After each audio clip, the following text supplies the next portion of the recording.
your means of salvation that you have prepared in the sight of all the peoples, a light for removing the veil from the nations and a glory of your people Israel. Luke 2:29-32. Joseph and Mary are amazed to hear this. Simeon blesses them and tells Mary that her son is appointed for the falling and the rising again of many in Israel, and that sorrow, like a sharp sword, will run through her. Luke 2:34. Someone else is present on this day. It is Anna, an 84-year-old prophetess.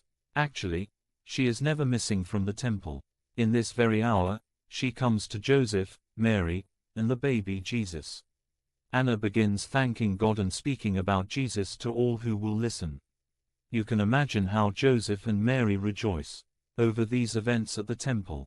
Surely, all of this confirms to them that their son is the promised one of God. The child was promised. Luke 2:21-39. The time came for purifying them when Israelite women gave birth. They were considered ceremonially unclean for a time. At the end of that time, a burnt offering as a cleansing sacrifice was to be presented.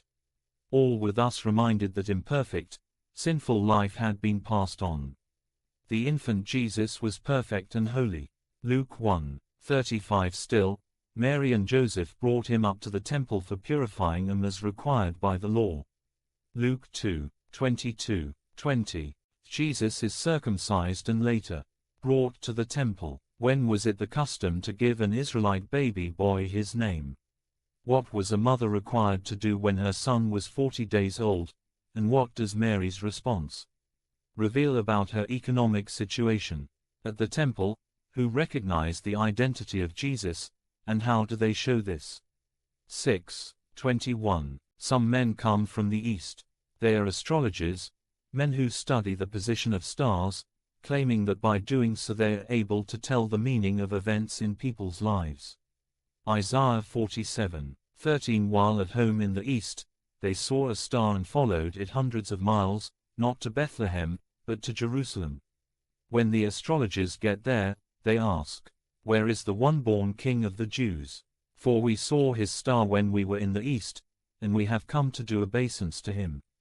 Matthew 2:1-2. King Herod of Jerusalem hears about this and is very upset. So he calls the chief priests and other Jewish religious leaders and asks them where the Christ is to be born.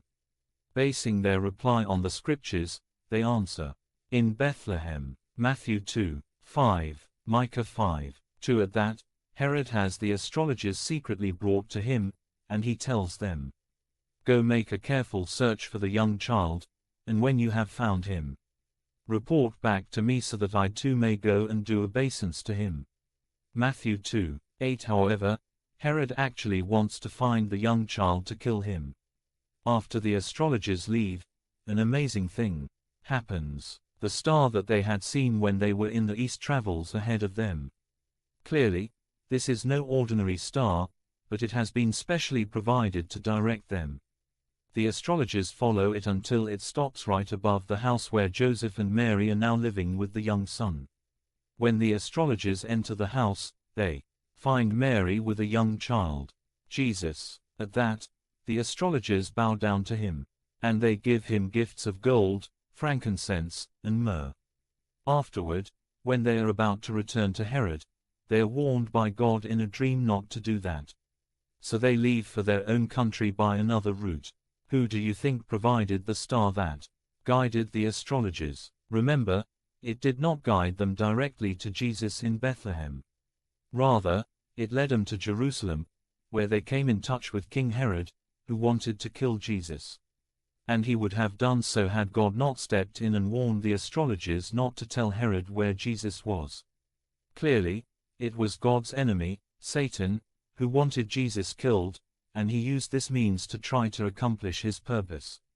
Astrologers visit Jesus. Matthew 2:1-12. How do we know that the star the astrologers saw was no ordinary star? Where is the young child Jesus living when the astrologers find him? Why can we conclude that Satan guided the astrologers? 22. Astrologers follow a star to Jerusalem and then to Jesus. 7. Joseph wakes Mary up to give her urgent news. Jehovah's angel has just